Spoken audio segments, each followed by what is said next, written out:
Hello! In this video I will show you how to set up Turbo VPN on OnePlus Pad Go.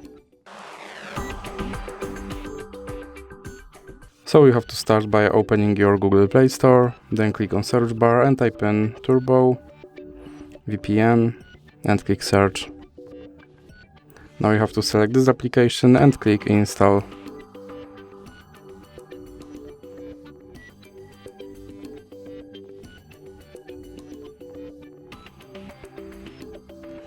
Now click open, and here click on agree and continue, and now you can close this ad. Then you can click on consent, and you can click on this button to start VPN and click allow.